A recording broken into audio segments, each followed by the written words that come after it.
जिस तरह दिल्ली पुलिस ने आर्टिफिशियल इंटेलिजेंस की मदद से एक लाश की पहचान की और आरोपियों को पकड़ा, उसके बाद आप भी ये जानने के लिए उत्सुक होंगे कि ये काम आखिर हुआ कैसे।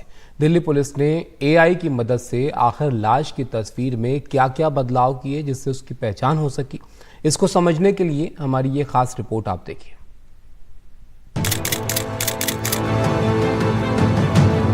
एक लाश अपने लिए इंसाफ मांग रही थी, लेकिन जब उसकी पहचान ही नहीं मिल पा रही थी तो कैसे इंसाफ होता। पता ही नहीं चल रहा था कि ये लाश किसकी है। तब जांच के लिए सामने आए इंस्पेक्टर एआई, यानी inspector artificial intelligence. Inspector AI ने 3 स्तर पर काम किया। किसी लाश की आंखें अमूमन बंद होती हैं, एआई ने आंखें खोल दी। किसी लाश का रंग बदल जाता है, एआई के जरिए तस्वीर को सामान्य रंग और चमक के साथ दिखाया गया। किसी लाश की बैकग्राउंड जमीन की होती है क्योंकि वो जमीन पर औंधे पड़ी होती है, लेकिन एआई की मदद से यह लाश की बैकग्राउंड बदल दी गई। इस बदलाव के बाद पहचान करना आसान हो जाता है। देखो, तकनीक तो न्यूट्रल होती है, उसको कैसे यूज़ करना है वो वाली बात होती है, बट इस केस में हमें इन तकनीकों से फ़ायदा मिला। हालांकि दिल्ली पुलिस इंस्पेक्टर एआई की मदद तो पहले से ही ले रहे थे, लेकिन किसी पीड़ित की पहचान के लिए नहीं, बल्कि अपराधियों की धरपकड़ के लिए। आपको ये जानकर आश्चर्य होगा कि दिल्ली पुलिस के पास 4 लाख से ज्यादा अपराधियों की तस्वीर का डेटा है। एआई की मदद से किसी भी अपराधी की शिनाख्त हो जाती है। हम मिसिंग पे बहुत अच्छा काम करते हैं, तो मिसिंग को ढूंढने के लिए हमारे पास सारी तरह के जितने भी हमारे पास डिस्ट्रिक्ट लेवल पे या स्टेट लेवल पे डाटा है, उस डाटा का यूटिलाइज करते हैं। इसमें कितने क्रिमिनल का डाटा होगा? लगभग आप सामने देखिए, लगभग 4 लाख तक 4-4.5 लाख लोगों के फोटोग्राफ हैं। लेकिन यहाँ पर किसी अपराधी की नहीं, बल्कि पीड़ित की पहचान का संकट था। ऐसे में एआई काम आया। दरअसल एआई अपराध के डेटा का विश्लेषण करके निष्कर्ष निकाल सकता है। यहाँ तक कि क्राइम के हॉटस्पॉट कौन कौन हैं, उनकी पहचान के साथ ही नए अपराधों की भविष्यवाणी भी कर सकता है। एआई के जरिए पहचाना गया कोई अपराधी किसी क्षेत्र में जाता है तो वहाँ तकनीक के जरिए उसको पकड़ना आसान हो जाता है। फिलहाल एक पीड़ित की पहचान और आरोपियों की गिरफ्तारी से दिल्ली पुलिस का हौसला बढ़ा है और आगे भी वो इसका इस्तेमाल करना चाहती है। मैं बाकी जगह का तो मुझे आइडिया नहीं है, लेकिन ऐसे अगर हमें अपॉर्चुनिटी मिलेगी या ऐसी जब ज़रूरत पड़ेगी तो हम यूज़ करेंगे ऐसे। वैसे पहले से ही दिल्ली पुलिस एआई का ज़्यादा से ज़्यादा इस्तेमाल करने पर जोर दे रही है। दिल्ली पुलिस किसी संदिग्ध को देखते ही कंट्रोल रूम को अलर्ट करने वाला कैमरा आधारित एआई टूल अपनाने की तैयारी में है। उसी तरह संदिग्ध वाहनों का डेटाबेस तैयार करने में भी एआई टूल का इस्तेमाल हो सकता है। अभी इस तरह की तकनीक का इस्तेमाल अमेरिका, इजराइल, चीन, ऑस्ट्रेलिया जैसे देशों की पुलिस कर रही है, लेकिन जल्द ही भारत इन खास देशों में शामिल हो सकता है। पुलिस अधिकारी है, वो भी पीछे नहीं है। अब वो भी आर्टिफिशियल इंटेलिजेंस का इस्तेमाल कर रहे हैं ताकि अपराधियों को, साइबर क्रिमिनल्स को आइडेंटिफाई किया जा सके, उन्हें पर्टिकुलर साइबर क्राइम के प्रति एट्रीब्यूटेबल बनाया जा सके और उनके बरखिलाफ कानूनी कार्रवाई की जा सके। कहते हैं कि हर अपराधी अपने पीछे सबूत छोड़ जाता है, लेकिन कई बार वो सबूत नंगी आंखों से दिखता नहीं। अब तीसरी आंख का वो काम एआई कर रहा है। दिल्ली से शुभांग सिंह ठाकुर के साथ मुकेश सिंह सेंगर की रिपोर्ट, एनडीटीवी इंडिया।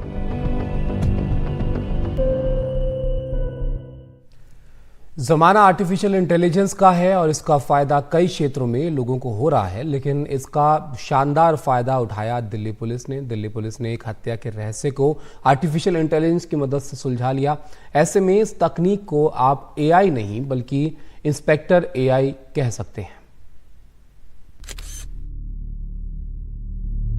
ये तस्वीर किसी लाश की है, इसीलिए इसका चेहरा दिखाने से हम बच रहे हैं। अब इस तस्वीर को देखिए। इसको देखने के बाद आपको हरगिज नहीं लगेगा कि ये किसी लाश की तस्वीर है, क्योंकि इसकी आंखें खुली हैं और पीछे की पृष्ठभूमि भी सहज ही लगती है। इस तस्वीर को देखने में आपको कतई अटपटा नहीं लगेगा, क्योंकि मृतक की यह तस्वीर ऐसी लग रही है मानो जिंदा हो। ये चमत्कार आर्टिफिशियल इंटेलिजेंस से हुआ है और इस चमत्कार का फायदा ये हुआ कि एक मर्डर मिस्ट्री सुलझ गई। दिल्ली पुलिस के इंस्पेक्टर एआई ने ये कमाल कर दिया। इन जनरल जो अनआइडेंटिफाइड डेड बॉडी होती है उसमें जो एसओपी होती है उसमें हम एक ह्यू एंड क्राई नोटिस निकालते हैं या उसकी शिनाख्त करने के लिए हम फोटोज इधर उधर चिपकाते हैं। वो एसओपी फॉलो करते हुए हमने इसके पोस्टर्स और वो सब बनवाए थे।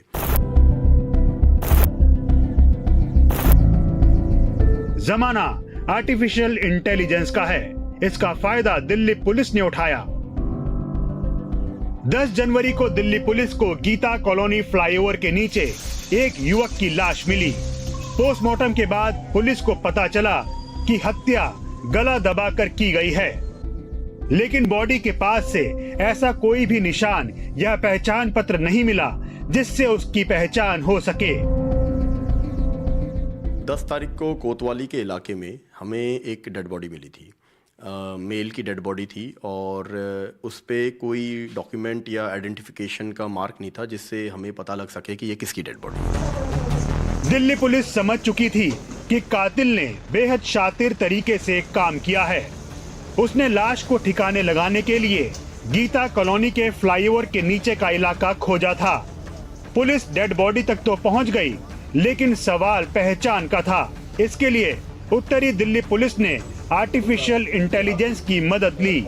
एआई की मदद से कैसे पुलिस अंजाम तक पहुंची, इसको एनडीटीवी से बकायदा डेमो देकर बताया सब इंस्पेक्टर विनोद वालिया ने। आंखें चूंकि हम उसमें पोर्ट्रेट में लगाते रहते हैं, कभी चिन लगा रहे हैं, कभी उसको मास्किंग कर रहे हैं, कभी दाढ़ी लगा रहे हैं, और जो विक्टिम है जब सेटिस्फाई हो जाता है कि हाँ लाइक दिस या 40 या 60% तक मैच करता है, तो ये आइडिया हम क्रिमिनल को ढूंढने के लिए लगाते थे। और यहाँ एक डेड बॉडी थी और उसको ढूंढना था, तो इसके लिए हमारे लिए एक नया पहलू था। एआई की मदद से पुलिस ने लाश के चेहरे को कुछ इस तरीके से दिखाया कि जब उसकी आंखें खुली हों या वो ठीक हालत में होगा तो कैसा दिखता होगा। इसके बाद दिल्ली पुलिस ने मृतक के करीब 500 ऐसे पोस्टर बनवाए जिसमें वो देखने में जिंदा आदमी सरीखा लगता हो। इसमें आपने क्या क्या किया? आंखें खोली और यस, आंखें खोली, इसकी चेहरे को थोड़ा सा ग्लो दिया और बैकग्राउंड बिल्कुल चेंज कर दी। जब बैकग्राउंड चेंज करी तो अब आप भी थोड़ा फील करेंगे कि पहले की फोटो और उस फोटोग्राफ को थोड़ा सा देखने का नजरिया चेंज हो गया। पुलिस की यह कोशिश रंग लाई। पुलिस ने बाहरी दिल्ली के छावला इलाके में भी इन पोस्टर्स को लगवाया। छावला थाने के बाहर लगे पोस्टर से पहचान के बाद दिल्ली पुलिस के पास एक कॉल आई। कॉलर ने दिल्ली पुलिस से बताया कि ये फोटो उनके बड़े भाई हितेंद्र की है। दिल्ली पुलिस ने कोतवाली थाने में कत्ल का केस पहले ही दर्ज कर लिया था। एक बार पहचान हो जाने के बाद दिल्ली पुलिस ने हितेंद्र की प्रोफाइल की जांच की ताकि जांच आगे बढ़ सके। सर मारा क्यों था, वजह क्या थी मानने की? इनका झगड़ा हुआ था, 2-2.5 महीने पहले इनका झगड़ा हुआ था। फिर उस झगड़े के बाद ये पहली बार 9 तारीख को मिले थे। काफ़ी नशे में थे सब, एंड इनका फिर वापस 9 तारीख को झगड़ा हुआ एंड उसमें फिर डेथ हुई इसकी। पहचान हो जाने के बाद जब पुलिस ने केस की जांच को आगे बढ़ाया तो पता चला कि 3 युवकों के साथ हितेंद्र का किसी बात पर झगड़ा हुआ था। फिर दिल्ली पुलिस ने लोकेशन की जांच की और दूसरे सुरागों को जुटाया तो पुलिस को पता चला कि उन 3 युवकों ने ही हितेंद्र की गला दबाकर हत्या की थी और फिर लाश को ठिकाने लगा दिया था। पुलिस को पता लगा कि सुराग छुपाने के मामले में एक महिला ने भी उनकी मदद की है, जिसके बाद पुलिस ने उस महिला को भी गिरफ्तार कर लिया। आरोपियों की पहचान एनी, जेम्स, रॉकी और विपिन के तौर पर की गई। उस बंदे के जो परिजन हैं, जो माता पिता हैं, उनको बुलाया गया एंड डेड बॉडी जब दिखाई गई तो उससे कंफर्म हो गया कि ये वही बंदा है। और एक बार जब वो आइडेंटिफाई हो गया तो उससे फिर आगे लीड मिली हमें और फिर ये केस सॉल्व हुआ। और इसमें हम 3 जनों को गिरफ्तार कर चुके हैं, 4 जनों को गिरफ्तार कर चुके हैं, 3 जने मर्डर में और 1 जना डिस्ट्रक्शन ऑफ एविडेंस में। एआई के जादू ने एक लाश को जिंदा इंसान वाली तस्वीर दी और इस तस्वीर ने 4 आरोपियों को कानून के शिकंजे तक पहुंचा दिया। दिल्ली से मुकेश सिंह सेंगर की रिपोर्ट, एनडीटीवी इंडिया। एआई से फायदे बहुत हैं मगर नुकसान भी हैं। दिल्ली पुलिस ने भले ही एक हत्या के मामले को सुलझा लिया, लेकिन अपराधी भी एआई का काफी दुरुपयोग करते हैं, खासकर साइबर क्राइम की दुनिया में।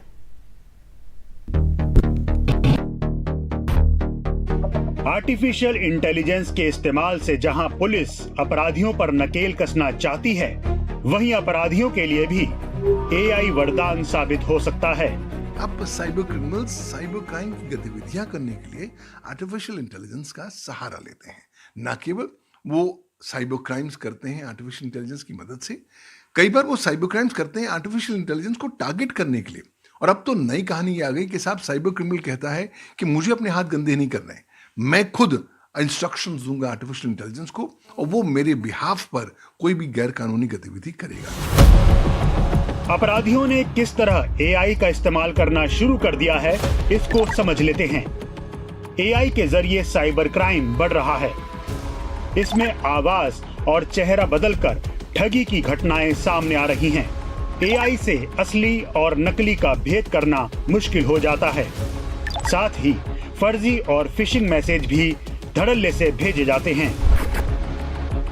अभी भारत तो दूर, अंतर्राष्ट्रीय स्तर पर एआई की मदद लेने वाले अपराधियों पर नकेल कसने में एजेंसियों के पसीने छूट रहे हैं। जब से आर्टिफिशियल इंटेलिजेंस का ये नया युग सामने आया है, साइबर क्रिमिनल्स बहुत ज्यादा प्रसन्न हो चुके हैं, नए नए प्रकार के नए टेक टूल्स अपना रहे हैं ताकि वो लोगों को फर्जीवाड़ा का शिकार बना सकें, फ्रॉड का शिकार बना सकें। फिर भी एआई का सकारात्मक पहलू दिल्ली पुलिस को जरूर दिखा, जिसमें एक शख्स की हत्या में अपराधियों को पकड़ा जा सका। दिल्ली से शुभांग सिंह ठाकुर के साथ मुकेश सिंह सेंगर की रिपोर्ट, एनडीटीवी इंडिया।